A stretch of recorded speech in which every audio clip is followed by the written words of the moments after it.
On Christmas Day, I never told my daughter I won $59 million. I stood in my snow pine cabin, holding a warm cup of cocoa, watching the snow fall in quiet sheets outside my window.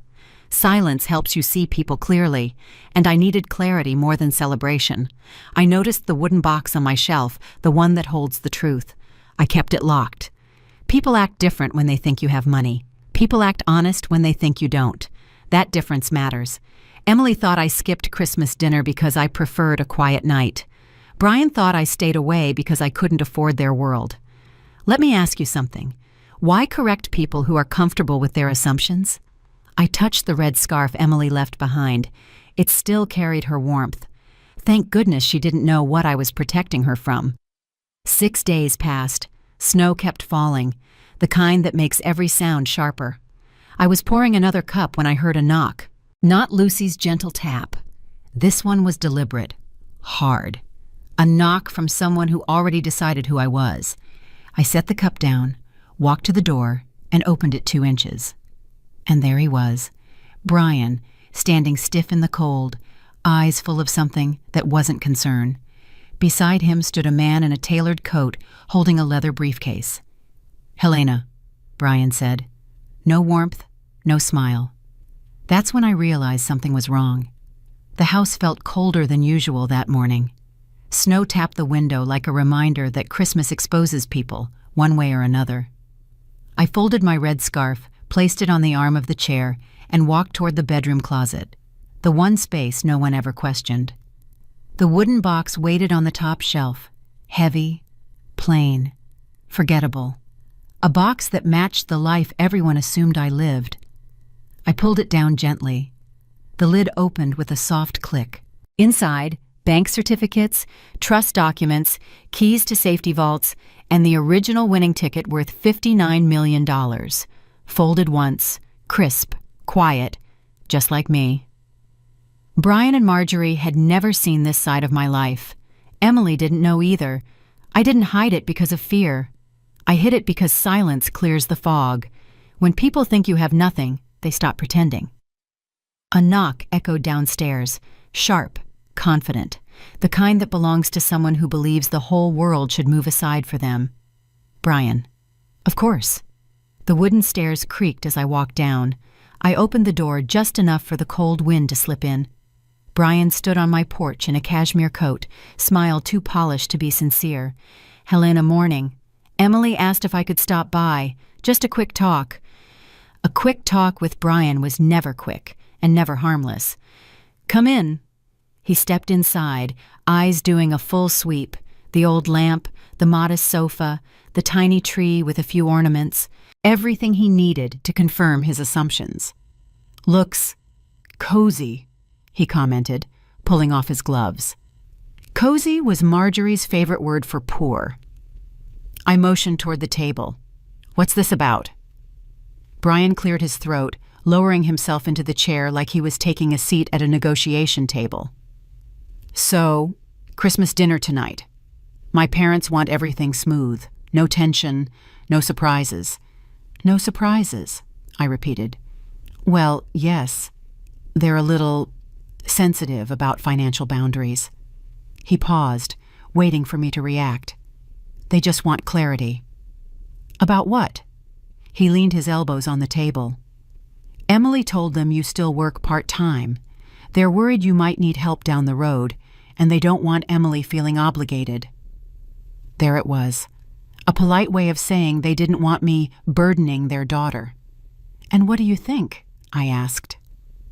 Brian gave a half laugh, the kind men use when they think they're being reasonable. "Look, Helena, you know how life gets. Healthcare, bills, everything. We're just trying to plan ahead, balance things. Families need to contribute equally." Families need to contribute equally. The Cole family version of fairness always seemed to tilt in their favor. "Emily cares about you," he continued, "but she's under pressure. My mom wants reassurance that, you'll be okay on your own." "I see." Brian relaxed, confident he was making progress. He added lightly, "Emily mentioned you've always been modest. Nothing wrong with that. But my parents grew up differently. They like knowing numbers, stability, what you have, how secure you are, that sort of thing. And you came here, I replied calmly, to collect those numbers? Brian blinked. Not collect, just understand. Doors create boundaries. I walked to the front door and pushed it closed until it clicked, a sound that often settles things for me. I returned to the table. You're worried I won't manage, I said evenly. Well, yes. You're worried Emily will have to take care of me. His silence said everything. The scarf hung nearby. The red color always reminded me of warmth no one could take from me. You know what doesn't add up, Brian? My tone stayed level. You're planning a life for my daughter without knowing anything about mine. Brian frowned. I'm trying to help. That's not help. That's control. His jaw tightened. We just want transparency. I opened the wooden box and placed it on the table for the first time in 5 years. Brian's eyes widened a fraction. No one owes you transparency, I continued, especially not me. What's in the box? His voice softened, unsure. Perspective. He didn't speak. You came here expecting limitations, I added, closing the lid gently. You should be careful assuming what another person can or cannot carry. Brian swallowed hard. So you're saying you're fine? I'm saying you'll see at dinner. He stood confused. Helena, I didn't mean... Brian, I cut in calmly. That's exactly what you meant. He lowered his gaze. Dinner's at 6, he muttered, stepping back toward the door. My mom, she just wants everything perfect. It will be, I replied, just not the way she expects. He left without another word. The snow outside thickened, falling in steady lines, truth revealing itself, one quiet flake at a time. The wooden box remained on the table. I brushed my fingers across it once before returning it to the closet. Let them think they know me. Tonight, they would learn. And it would be the last quiet moment the Cole family had for a long time. I still remember that Christmas dinner as clearly as the snow outside my cabin. Emily wanted me there. I could hear it in her voice when she invited me. But I also knew what I was walking into. Wintercrest Lodge wasn't a place for someone the Coles believed lived small. Still, I went. For her. The moment I stepped inside, warm air hit my face, thick with the smell of rosemary, butter, and money. Not real money, performance money. The kind people wear like perfume. I noticed Marjorie Cole first. She looked at my cardigan before she looked at my face. Her smile tightened like she'd smelled something off. Helena, she said, voice light but sharp. You made it. Brian stood beside her, posture straight, expression rehearsed. We're over there. He pointed toward a long table near the windows. Marjorie whispered something to him. He nodded. I didn't ask. I didn't need to. People reveal themselves when they think you're not listening. Emily rushed to me, cheeks flushed. Mom, I'm glad you came. She squeezed my hand a little too tight, like she already sensed the storm. Her eyes softened with apology she hadn't spoken yet. I gave her a small nod. I'm fine, I murmured. Enjoy your evening. A hostess appeared, smiling politely. Your seat is right this way. She led me to the far end of the table, the last chair, the one closest to the hallway and farthest from the conversations that mattered to them. That doesn't add up unless someone asked for it. Richard Cole lifted his chin when I approached, scanning me the way a banker scans forms for risk. Evening, he said without warmth. Hope the drive wasn't difficult. It wasn't, I replied. Snow teaches you patience. He blinked, unsure if it was a joke. It wasn't. As I sat, I noticed Marjorie's eyes flick across the small box I'd brought, a simple cookbook for Emily. Her lips curved. Is that all you brought to dinner? I met her gaze calmly. It's enough. Emily looked down, embarrassed. Brian kept his smile tight. Richard took a sip of wine, judging silently. Some families give holiday cheer. The Coles gave rankings. Dinner hadn't even started, and Marjorie was already setting the tone. Her eyes swept across my cardigan like she was evaluating a clearance rack. "Helena, dear, did you have trouble finding parking? This area can be overwhelming for people who aren't used to the city." Emily's fork froze midair. Brian didn't react. He never does when his mother swings the first jab. "I managed," I replied, taking my seat. "It's not complicated." Marjorie smiled the kind of smile that never reached her eyes. "Of course. Some people prefer things simple." Richard joined in without looking up from the menu. "Emily mentioned you still work part-time. Admirable at your age." Emily whispered, "Dad, please stop." But her voice didn't carry any weight at that table. Brian cleared his throat. "Everyone's just trying to get along. It's Christmas." Marjorie touched Brian's hand delicately. "Sweetheart, we are getting along. We just want clarity. Families should understand one another." Richard looked directly at me. "So, Helena, what's your long-term plan? Retirement? Savings? Anything set aside?" That was the first real cut. Polite tone, cruel intent. Emily's shoulders tightened. She already knew how this would go. I folded my napkin calmly. "My situation is under control." Marjorie tilted her head with syrupy concern. "Well, we just want to be sure Emily won't have to carry extra responsibilities. Starting a family is expensive." Richard added, "Kids cost over $200,000 now, probably more. We want them set up for success." Emily opened her mouth to speak, but Marjorie didn't let her. "And of course," she went on, "every family contributes. We helped with their home, their honeymoon, upcoming plans. It's only fair both sides do their part." Fair, their favorite word when they want to make someone feel small. Richard leaned forward. "So, Helena, what exactly can you offer them?" Emily gasped. "Dad, no, that's not fair." Marjorie shrugged. "It's a reasonable question." The table went quiet for a beat. Then I lifted my water glass and met all three of their eyes, one by one.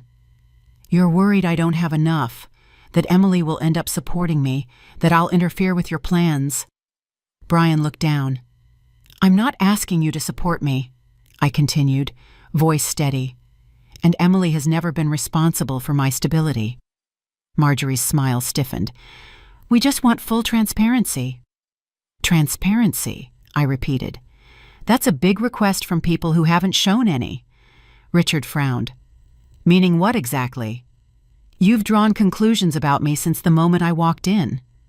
Marjorie scoffed lightly. "We're just observing, Helena."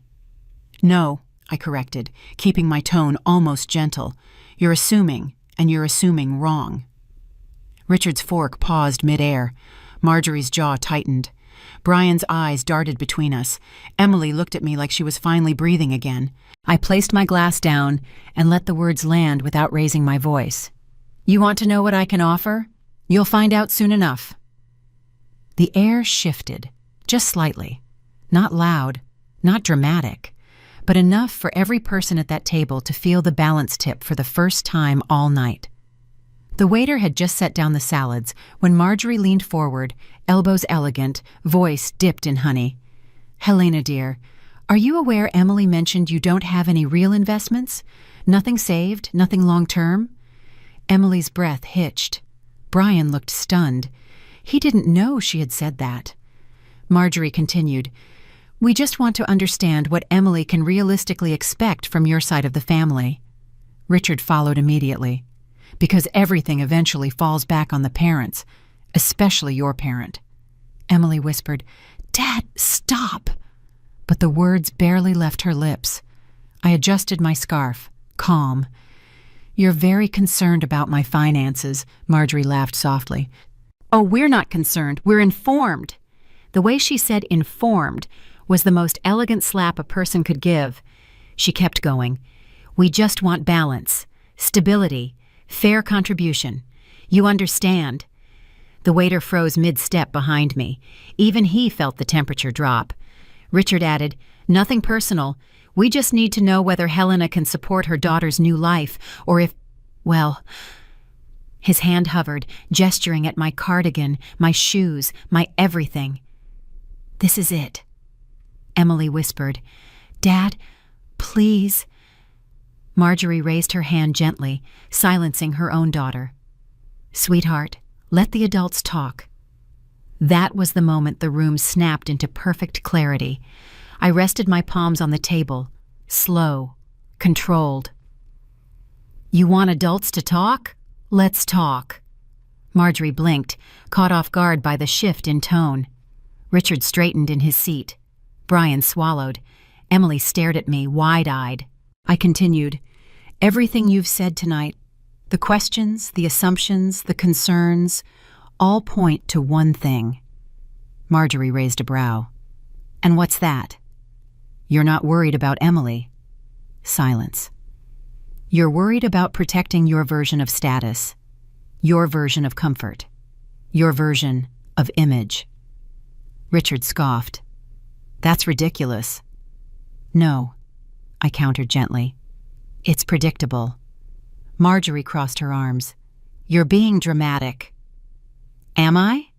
I leaned in just an inch, just enough for her to feel how controlled my voice remained. You've asked what I earn, where I live, what I own, whether I can contribute, whether I am a burden, whether Emily should feel responsible for me. Richard stiffened because he knew every word was true. Marjorie swallowed. Brian looked like he wanted the ground to open. Emily whispered, She's right. I didn't look away. You want the truth? My tone stayed level, colder than the snow outside. You have no idea what I can contribute. Marjorie opened her mouth, but nothing came out. Richard's jaw clenched. Brian stared at his plate. Emily's eyes shined with something between fear and hope. I continued, I haven't asked either of you for anything, not money, not approval, not permission. Yet you walked into dinner assuming you were the ones doing the evaluation. Marjorie tried to recover her footing. That's not what It is what you're doing. My voice didn't rise. It didn't need to. And here's the part you didn't expect. I don't owe you clarity. Richard leaned forward. Helena, you don't get to... I get to decide exactly how much of my life you access, I responded. And right now, you're overdrawn. Emily let out a breath she'd been holding. Marjorie froze, lips parted, stunned into silence. For the first time that night, the power shifted, not loudly, not dramatically, but with surgical precision. I lifted my water glass. You wanted transparency. You'll get it, on my terms. The room didn't breathe. That was the turning point, right there, and every person at that table knew it. Brian leaned back in his chair, trying to reclaim the upper hand. Helena, nobody meant anything disrespectful. Mom was just... Marjorie cut him off, trying to help. Some people struggle with boundaries. I studied her calmly. Let me ask something, Marjorie. Her smile froze. Of course. What have you ever built with your own hands? She blinked fast. I'm sorry? You talk a lot about stability, I continued quietly. So I'm curious. What exactly have you created that didn't come from a checkbook? Richard shifted. This is unnecessary. Is it? My tone stayed flat. You're lecturing my daughter about responsibility. Let's measure yours. Brian's jaw tightened. This isn't fair. Fair? I tilted my head. You offered me $10,000 to disappear from my daughter's life. That was your definition of fair. Emily's breath caught. Mom, I raised a hand gently. I'm speaking. Marjorie straightened her shoulders. We were being generous. That's generosity to you? I paused just long enough for her face to twitch. Pocket change dressed up as kindness. Her cheeks reddened. Richard leaned in, voice low. You're twisting our intention. No, I replied.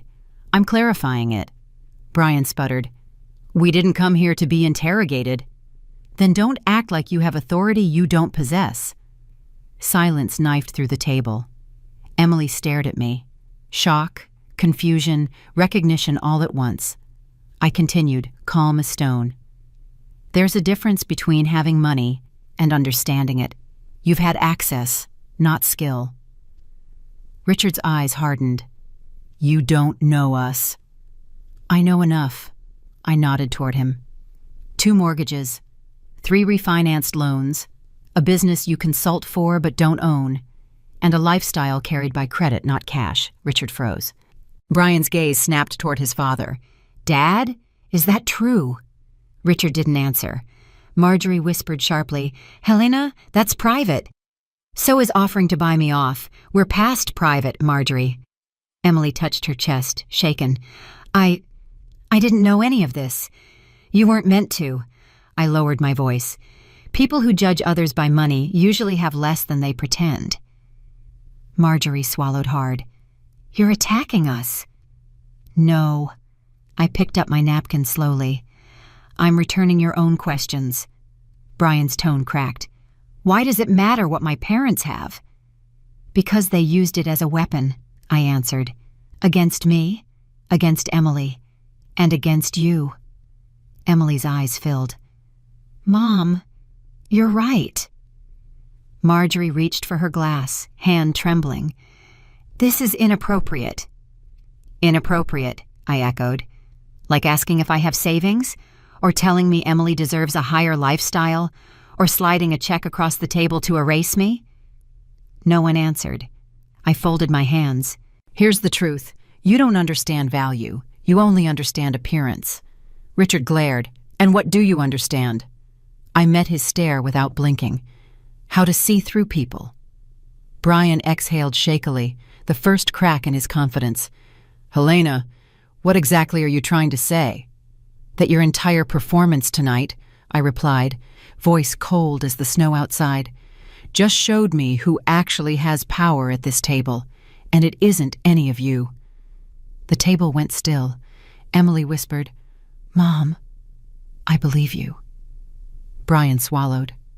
Marjorie flinched. Richard looked away. The shift was complete. The table stayed frozen, every chair holding its own silence. The air felt tight, like the room itself was waiting. Brian leaned forward first. Helena, what are you implying? I rested my hands lightly on the table. I'm not implying anything. I'm correcting assumptions. Marjorie lifted her chin, regaining a sliver of arrogance. And what assumptions would those be? That I need your money. That I need your approval. That I need your permission to exist in my daughter's life. Their expressions twitched all at once. Emily watched me closely, almost afraid to breathe. I took a small breath. There's something Emily never knew. Something none of you knew. Something I chose to keep quiet because people change when they smell wealth. Brian frowned. We're not those people. You arrived with a check to pay me to disappear. He went silent. Marjorie folded her napkin with trembling fingers. If there is something you wish to clarify, now would be the moment. Fine. I straightened my spine. I didn't tell Emily, because 5 years ago, I won $59 million. The room snapped into stillness. Emily's lips parted. Mom, what? Brian blinked rapidly. You? 59 million? Marjorie's hand jerked, almost knocking over her wine glass. That's impossible. Richard stared like I'd spoken in another language. You're lying. I met each of their eyes, one by one. No, I protected my daughter by staying quiet. I protected myself by staying invisible. Emily's voice cracked. You won the lottery? Yes. Brian's throat worked. But you live in a cabin. A choice. Marjorie's voice thinned. Why hide something like that? Because money exposes people. No one breathed. I leaned slightly toward them. When people think you're poor, they show their real character. I didn't want Emily marrying into a family that needed a price tag to respect others. Emily's eyes filled. Mom. I kept my tone level. Tonight proved my instincts were right. Richard finally found his voice. If you had told us, you would have treated me differently, which is precisely why I didn't. Marjorie pressed both palms on the table, stunned. You let us think you were broke? Yes. Her jaw tightened. That is manipulative. No, that is strategic. Emily covered her mouth, trying to process the weight of it all. "Mom, why didn't you tell me? Why didn't you trust me?" "I trusted you more than anyone. That's why I didn't let your marriage become a transaction." Brian rubbed his forehead. $59 million. That changes everything. "No," I corrected calmly. "It reveals everything." The waiter passed nervously, sensing tension too thick to cut through. Even he didn't dare approach. Marjorie's voice shook. "Helena, what did you do with it?" "I didn't spend it." I kept my tone soft. "I invested it." Richard swallowed hard. "All of it?" "Every cent." Brian leaned in, desperate now. "How much do you have?" "That's not your business." Marjorie tried to regain control. "Helena, if you truly have that kind of wealth, you wouldn't have slid a $700 check across the table." She froze, cheeks burning. Richard cleared his throat. "We may have acted prematurely." "No, you acted honestly. Money didn't change you, it exposed you." Emily whispered, "Mom, I'm so sorry." I touched her hand lightly. "You are not responsible for their choices." Brian stared at the table, voice low. "We thought we were helping." "Helping yourselves," I corrected, "by removing me." Marjorie's composure finally cracked. "We didn't know." "That was the test, and you failed before I even finished my soup." Richard attempted a stiff smile. "Well, this certainly changes how we see you." "That's the problem," I replied. "You should have seen me as a human being, not a balance sheet." Emily squeezed my hand, tears running freely now. "Mom, I had no idea what they were doing." "I know, and I never blamed you." Brian looked between all of us, panic climbing up his throat. "Helena, please understand. We were trying to protect—" "You were trying to calculate."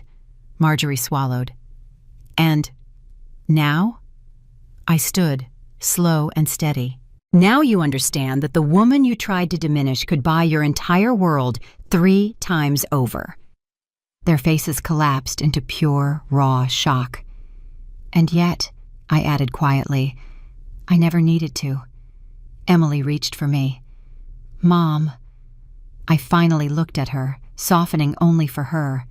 "I protected you then, and I'm protecting you now."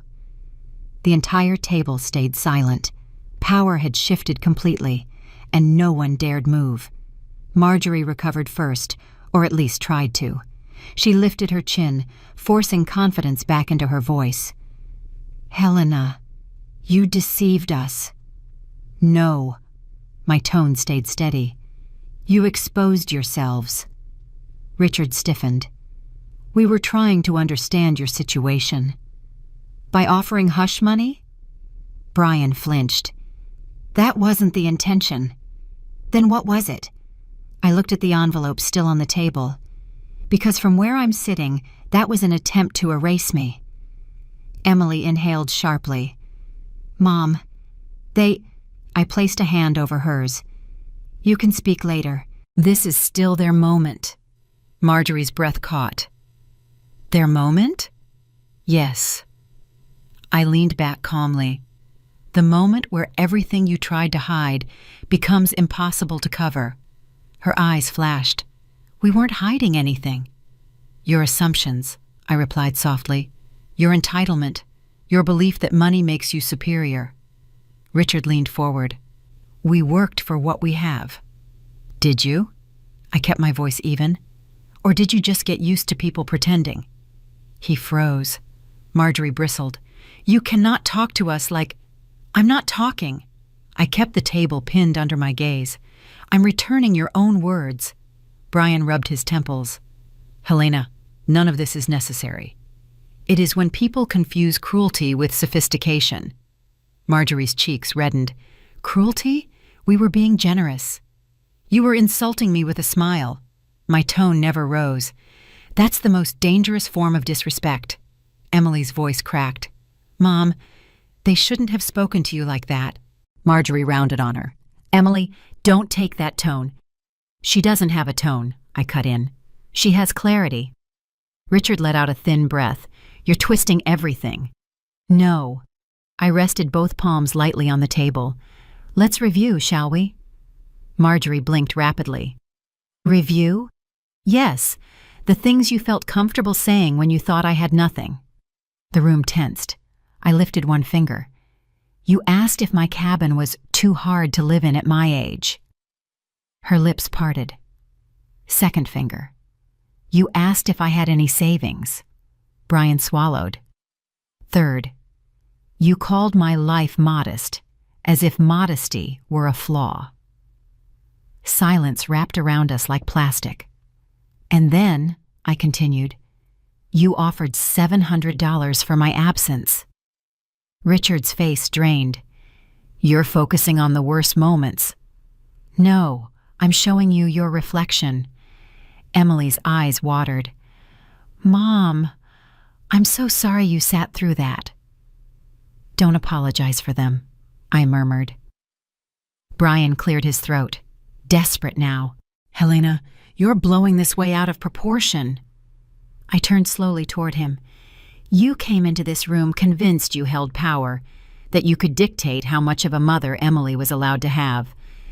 He opened his mouth, found no words, closed it again. Marjorie whispered, We weren't trying to dictate anything. You tried to move me out of your daughter's life with a check. Her voice shook. You misunderstood. No. My voice stayed razor clean. You underestimated. Richard's fist tightened against his napkin. If we had known about the money, you would have acted differently, I finished for him. That's why you never deserved to know. Emily let out a small sob. Mom, I squeezed her hand again. You needed to see this. All of it. Brian tried again, quieter now. Helena, this changes things. We didn't mean any harm. You meant convenience. My tone never changed. You wanted Emily fully absorbed into your world. You wanted her loyalty, her time, her choices, and you wanted me gone so she wouldn't have anyone reminding her she has value outside of you. Marjorie gasped. That's not true. It is. I didn't blink. You treated my daughter like an addition to your brand, and you treated me like clutter. Richard finally whispered, What do you want from us? Nothing. I spoke it plainly. I came to dinner to be a mother. You turned it into an evaluation. Brian exhaled, defeated. What happens now? Now? I stood slowly. You learn the cost of using money as a weapon. Marjorie swallowed hard. And what's that cost? That the person you tried to humiliate, I replied gently, is the only one at this table who doesn't need anything from you. Brian stared at me, realization dawning too late. Emily stood beside me. Mom, I'm with you. Marjorie inhaled sharply. Emily, don't you dare. Emily didn't even look her way. I should have defended her earlier. The Cole family sat in pure, stunned silence. Power had shifted, completely, permanently, and they knew it. The waiter approached again, cautious, like he was stepping into a storm he didn't understand. He placed a small leather folder on the table and gave a polite nod. Whenever you're ready. Richard straightened his suit jacket, trying to salvage dignity. I'll take it. His voice carried the last echo of authority he still believed he had. Marjorie leaned toward him. Just pay and let's go. We've had enough surprises for one night. Richard opened the folder. His face froze. A long second passed, then another. Brian frowned. Dad? What's wrong? Richard didn't answer. His eyes darted across the page, twice, like he was searching for a way out that wasn't there. Marjorie whispered sharply, Richard? His throat bobbed. It's higher than I expected.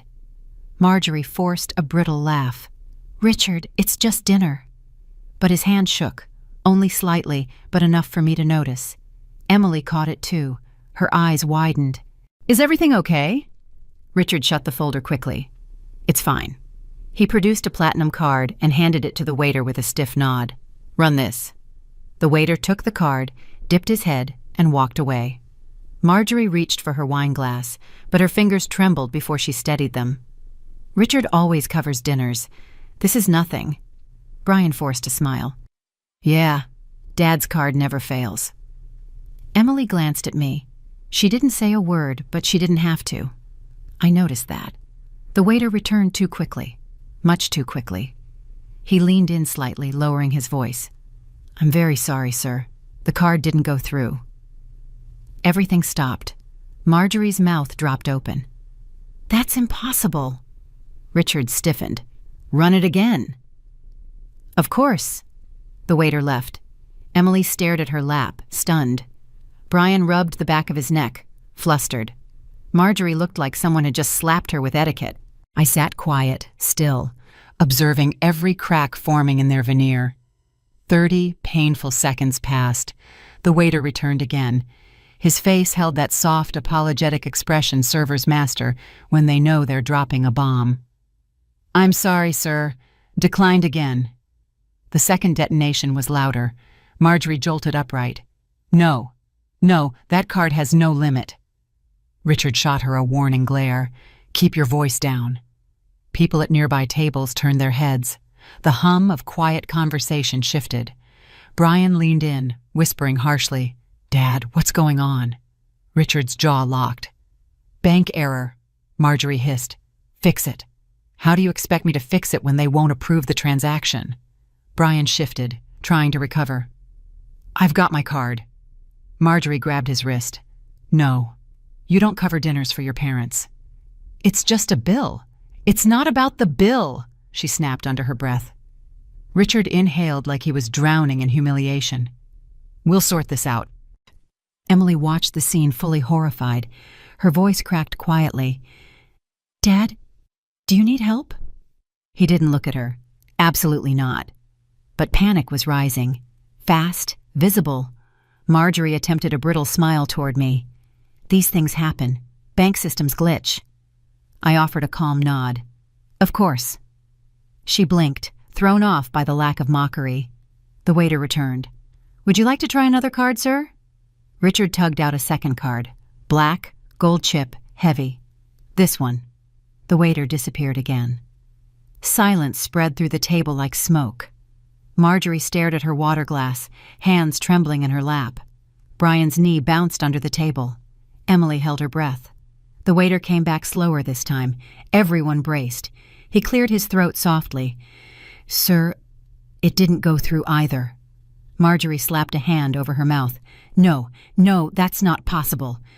Richard swallowed hard. "Run it again." "It won't change the result," the waiter murmured, eyes apologetic.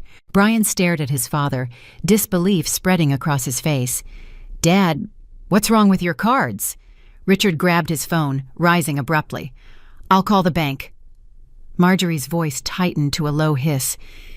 "This is humiliating." I tilted my head. "Yes, it is." She whipped her eyes to me, hurt, angry, exposed, but she had no defense left. Emily shifted toward me slightly, almost instinctively. Brian kept rubbing his forehead like he could erase the moment if he pushed hard enough. "We should have picked a different restaurant. This is your family's usual spot," I reminded him without raising my voice. Richard paced near the kitchen entrance, muttering into the phone. Marjorie twisted her napkin so tightly it might rip. The waiter lingered, unsure what to do. "Would anyone else like to handle the check?" Brian opened his wallet, but Marjorie's glare froze him.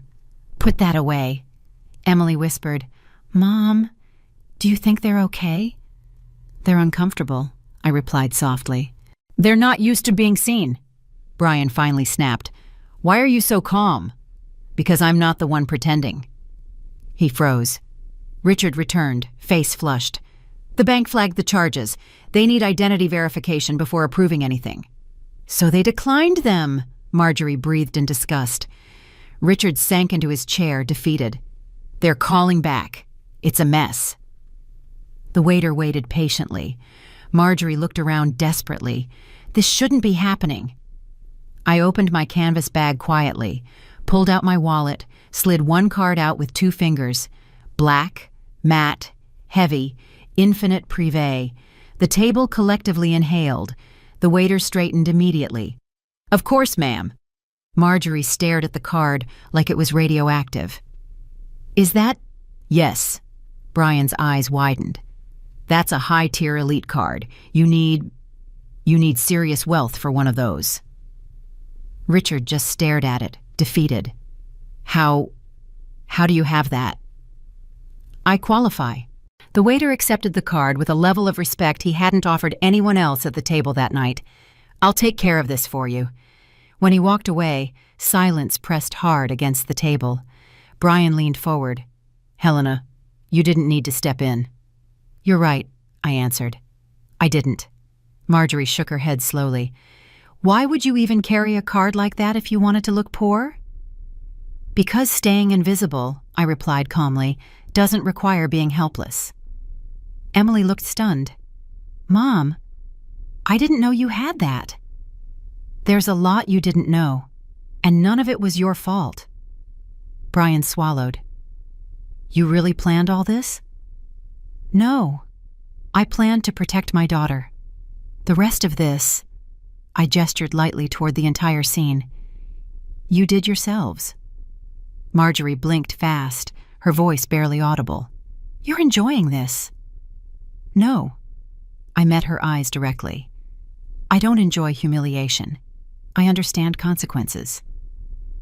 Richard rubbed his forehead, exhausted. "This changes things." "No." I kept my tone firm, clean. "This reveals things." Emily whispered, "Mom, I'm embarrassed for them." "You're seeing them clearly," I replied. "That's all." The waiter returned with the receipt, bowing slightly. "It's been approved, ma'am." "Thank you." I nodded. "Of course." Brian stared at the receipt like it was a court sentence. "Helena, I don't know what to say." "Then don't," Marjorie whispered, barely breathing. "You could have told us. And you could have respected me." No one spoke, not even the room. Emily stood slowly. "I'm going with Mom." Brian hesitated, then followed her. Marjorie and Richard looked small for the first time in their lives, and the truth was simple. The family that tried to humiliate me was now sitting in the humiliation they created, and I never raised my voice, not once. The cold hit my face the moment I stepped outside the lodge. Snow drifted across the parking lot, quiet and soft, nothing like the chaos we had just walked out of.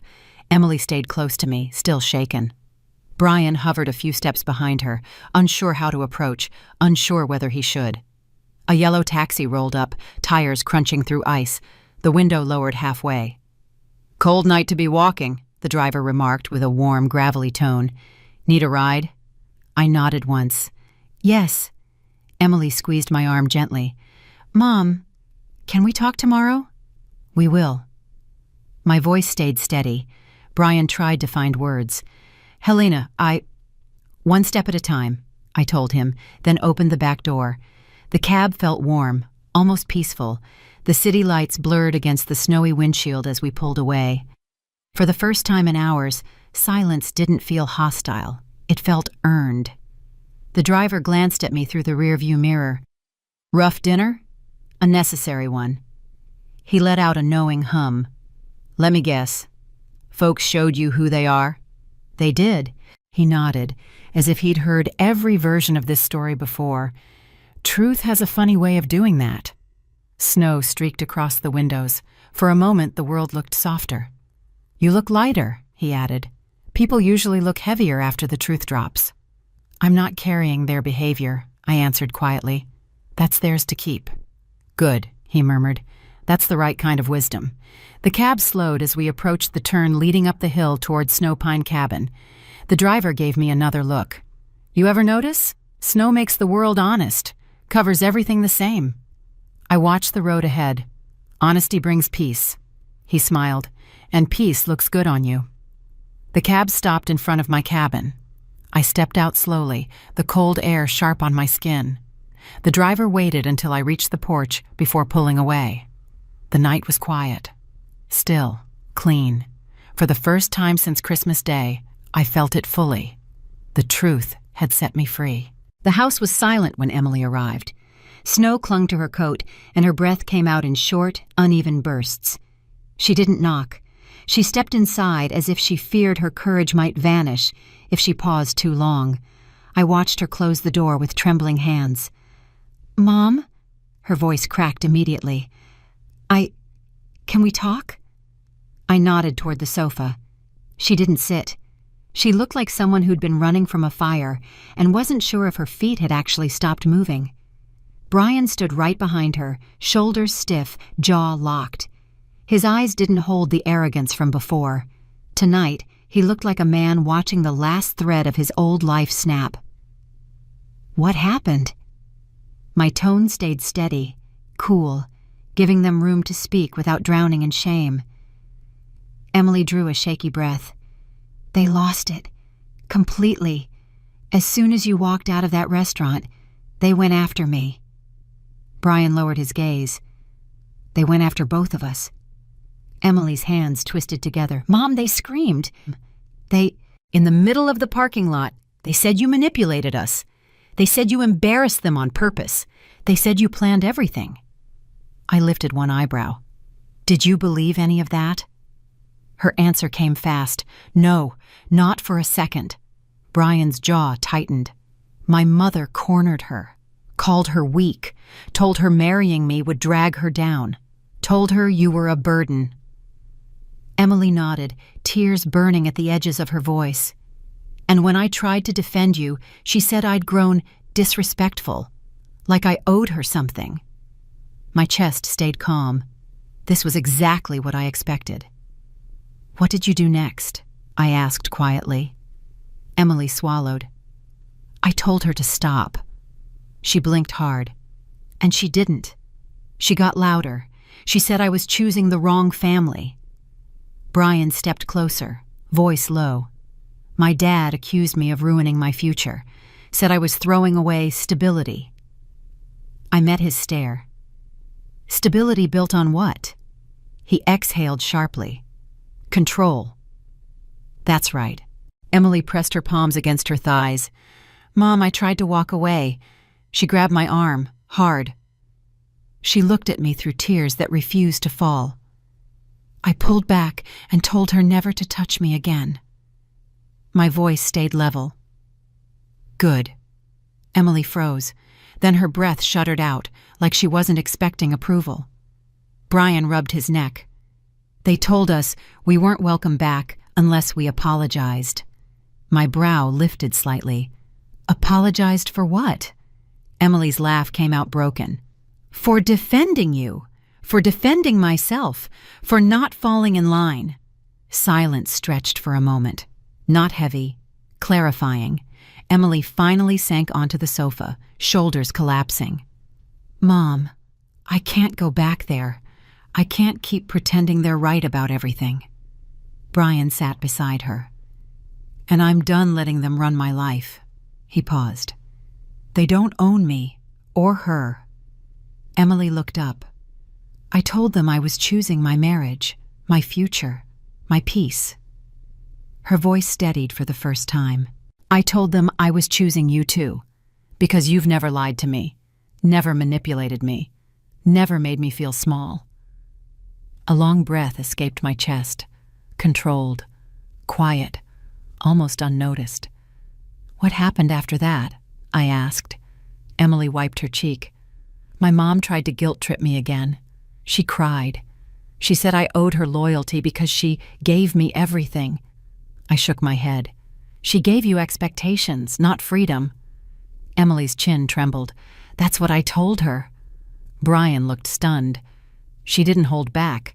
I've never seen her like that." Emily straightened slightly. "I told her real loyalty isn't bought, it's built. And she never let me build anything of my own." My lips tightened with the slightest nod. "That's the truth." Emily looked at me through tired eyes. "She accused me of choosing you over her." "And what did you tell her?" Her voice didn't waver this time. "I told her I wasn't choosing sides. I was choosing sanity." A slow, quiet breath moved through the room. Brian leaned forward, elbows on his knees. My dad kept shouting that we were making the biggest mistake of our lives. And? I asked. Brian's shoulders lifted in a calm, final motion. And I told him a man without a spine shouldn't comment on anyone else's decisions. Emily snorted through her tears. Mom, he stunned them, completely. Brian rubbed his palms together. They weren't expecting us to push back. They're used to controlling everything. That's why they panicked, I replied. Emily nodded. Exactly. They lost control for the first time. And how do you feel now? I asked. Emily looked down at her trembling hands. Terrified, but also free. She met my gaze. Like I'm finally breathing without permission. Brian squeezed her hand. We're not going back there. Ever. I studied them both. This is your life, not theirs. Brian exhaled through his nose. That's why we're here. We're drawing boundaries, real ones. Emily leaned forward. Mom, I want to ask something. I kept my eyes on hers. Go on. Her voice softened. Can you help us? Not with money, just guidance.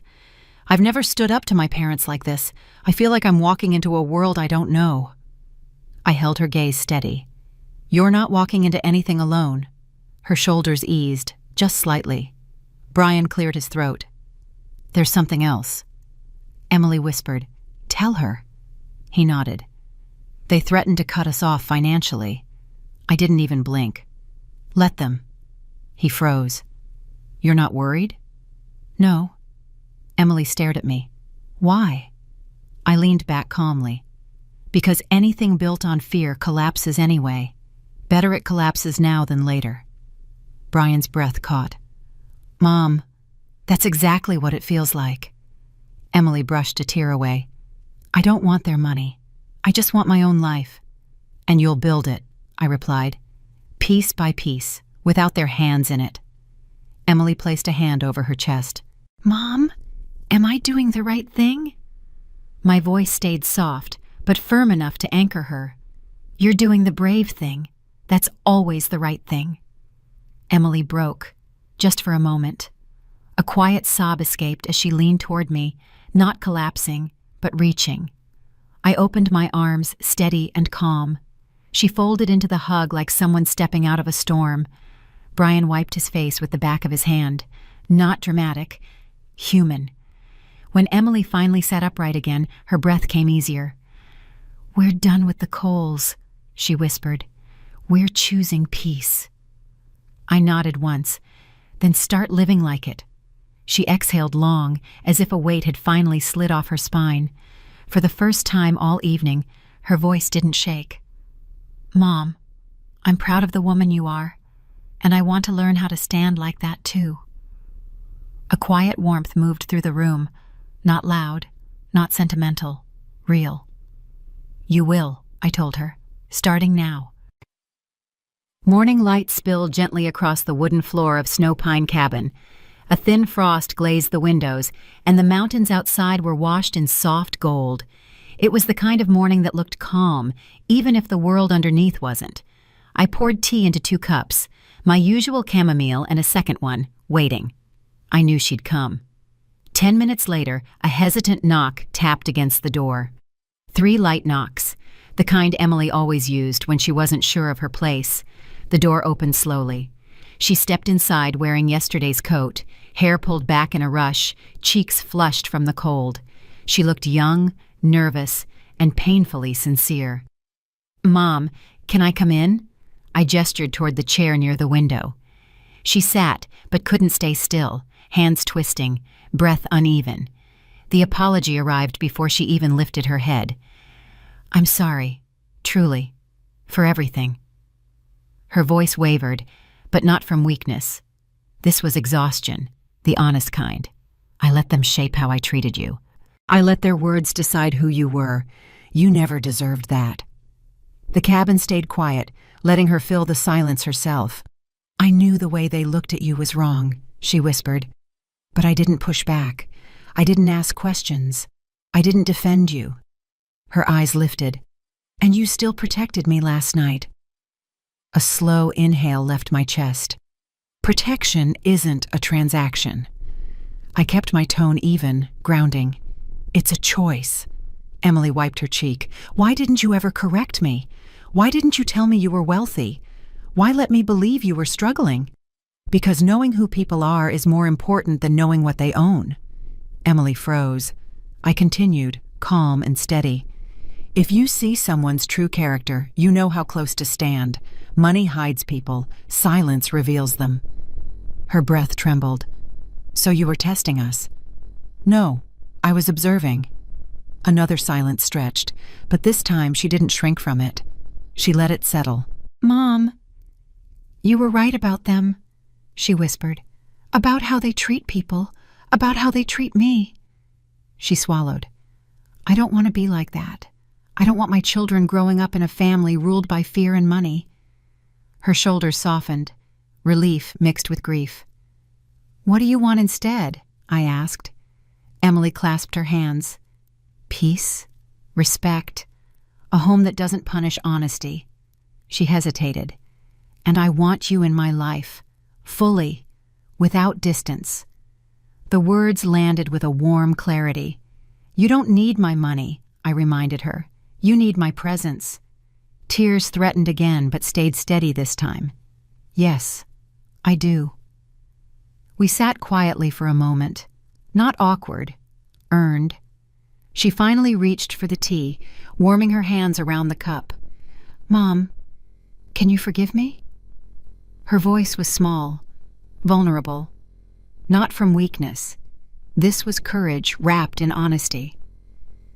"Forgiveness isn't something you ask for," I responded gently. "It's something you grow into." I held her gaze. "And you're growing." Emily's breath released, a soft, broken exhale of relief. "Thank you," she whispered.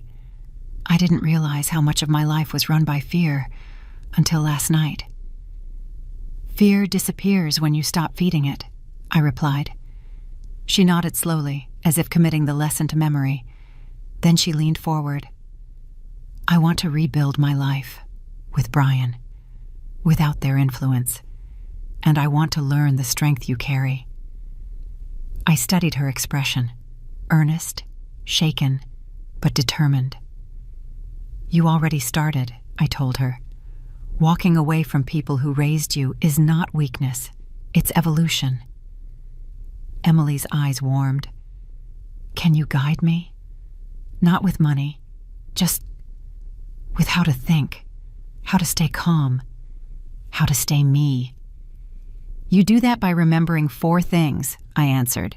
She leaned closer, waiting. 1. People who love you don't make you feel small. Her chin trembled. 2. Respect that depends on money isn't respect. A slow nod. 3. Calm is a power, not a silence.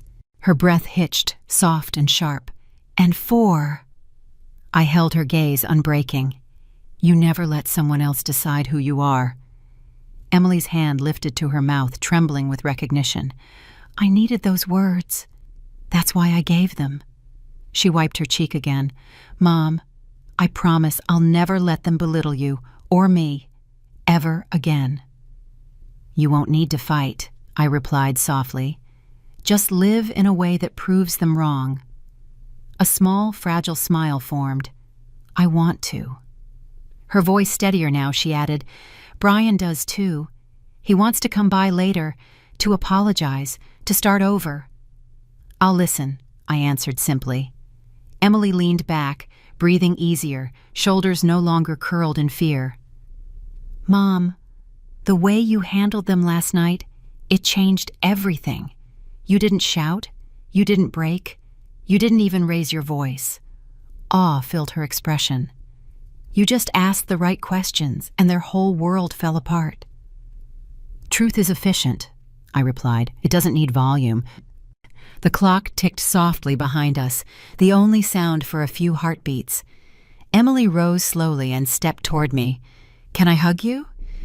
I opened my arms. She leaned in, not collapsing, just grounding herself in something solid. When she stepped back, her eyes were clear. "I love you, Mom."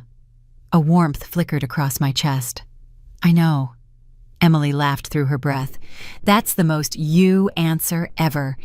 She walked to the door, then paused one last time. "Mom, thank you for choosing truth." A gentle smile formed.